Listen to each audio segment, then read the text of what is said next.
Welcome back to our channel.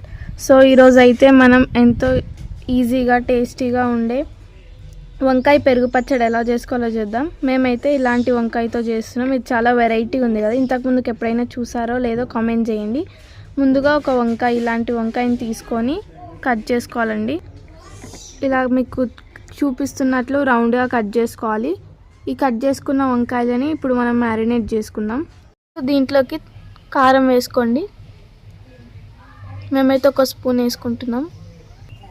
తగినంత salt, కొంచెం తక్కువ వేసుకోండి ఎందుకంటే మళ్ళీ పెరుగులో కూడా యాడ్ చేస్తాం కాబట్టి. అలాగే ఒక చిటికెడు పసుపు వేసుకోండి. ఇప్పుడు ఒక స్పూన్ ధనియాల పిండి వేసుకోండి. అలాగే ఇప్పుడు ఒక స్పూన్ ఆయిల్ వేసుకోండి. ఆయిల్ వేసుకుంటే మంచి అన్నీ కలుస్తాయి, అందుకే వేసుకుంటున్నాం. ఇప్పుడు ఇదంతా బాగా కలుపుకోండి. అంతా పట్టేటట్టు ముక్కలకి బాగా కలుపుకోవాలి. ఇప్పుడు మనం ఇందాక కట్ చేసుకొని పెట్టుకున్న వంకాయని ఫ్రై చేసుకోవడానికి ఒక గిన్నెలో 2 స్పూన్లు ఆయిల్ వేసుకోవాలి. చూడండి, ఇప్పుడు చూపిస్తున్న విధంగా మంచిగా ముక్కకంతా పట్టేటట్టు కలుపుకోవాలి. ఇప్పుడు మనం ఇందాక పోసుకున్న నూనె వేడైనాక అందులో వేసుకొని ఫ్రై చేసుకోవాలి. ఇప్పుడు నూనె వేడైందండి. మనం ఇందాక కట్ చేసి పెట్టుకున్న ముక్కలు వేసేసుకోవాలి. ఇందులో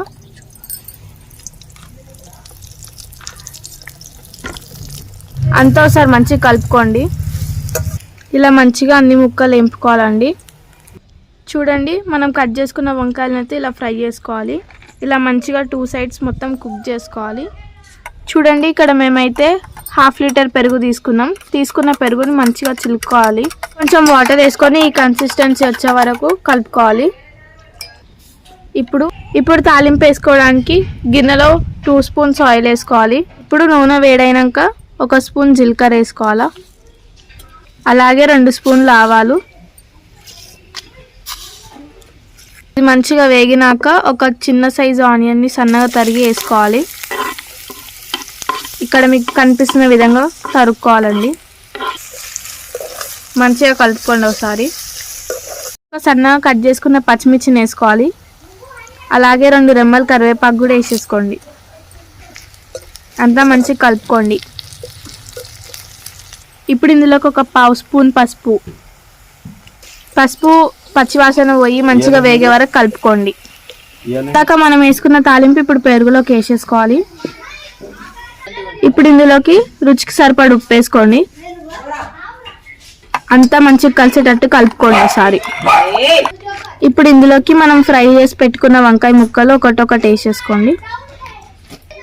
ఇప్పుడు వీటిని మంచిగా పెరుగులోకి కలిపేసుకోండి.